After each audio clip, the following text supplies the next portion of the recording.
جب پوچھا گیا حضور یہ قربانیاں کیا ہیں، فرمایا تمہارے باپ ابراہیم کی سنت ہے، اور فرمایا کہ ان کو خوش دلی سے اللہ کی راہ میں قربان کرو، اور یہ بھی ارشاد فرمایا کہ کل یہ سواریاں بن کے تمہیں پل صراط سے پار لگائیں گے۔ اور جب قربانی کے لیے کوئی شخص جانور خوش دلی کے ساتھ رضائے الہی کے حصول کے لیے ذبح کرتا ہے تو اس جانور کا خون زمین پر گرنے سے قبل یہ عمل قبول کر لیا جاتا ہے۔ وہ شخص جس کے پاس علم تو ہے لیکن مال اس کے پاس نہیں ہے، اور وہ نیت کا بڑا سچا ہے، سچے دل سے کہتا ہے اگر میرے پاس مال ہوتا، وہ فلاں نے مسجد بنوائی ہے میں بھی بنواتا، اس نے مخفی انداز سے غریب بچیوں کی شادیاں کی ہیں یہ کام میں بھی کرتا۔ میرے رسول فرماتے ہیں قیامت کے دن جب نامہ اعمال تولا جائے گا دونوں کے عمل برابر ہوں گے، اس نے خرچ کیا اور اس نے صرف نیت کی تو دونوں برابر کھڑے ہوں گے۔ اللہ اس دیار نور کی با ادب حاضری دے، بے ادب نہ بننا۔ یہ کل وہاں جو ہوا، کیا اس در پہ یہ تمہیں زیبا تھا کہ یوں کرتے؟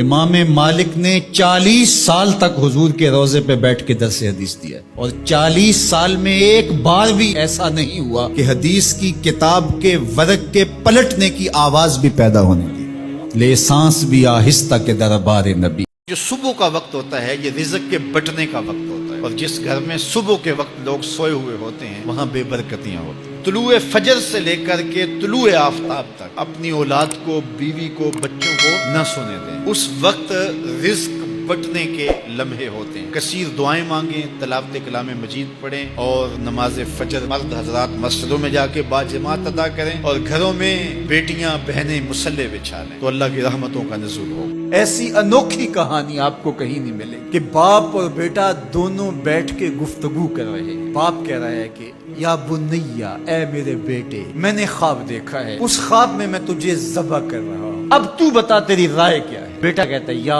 ابت افعل ما تؤمر، اے ابو ذبح کیا، جو بھی کرنا ہے کر گزریے، رہی بات میری تو یہ کام چھوٹا تو نہیں، ستجدنی انشاءاللہ من الصابرین، آپ دیکھیں گے میں صبر کر کے دیکھوں۔ ایک شخص آیا اور اس نے حضور سے کہا قیامت کب آئے؟ تو آقا کریم نے فرمایا کہ تو نے قیامت کی تیاری کیا کر رکھی؟ اس نے کہا میں اللہ اور اس کے رسول سے محبت کرتا ہوں۔ تو حضور نے فرمایا کہ جو جس سے محبت کرتا ہے قیامت کے دن اسی کے ساتھ ہوگا۔ تو صحابہ فرماتے ہیں ایمان لانے کے بعد زندگی میں سب سے زیادہ ہمیں اگر کسی بات کی خوشی ہوئی تھی تو اس بات کی خوشی ہوئی تھی، اس لیے کہ ہم حضور سے محبت کرتے ہیں۔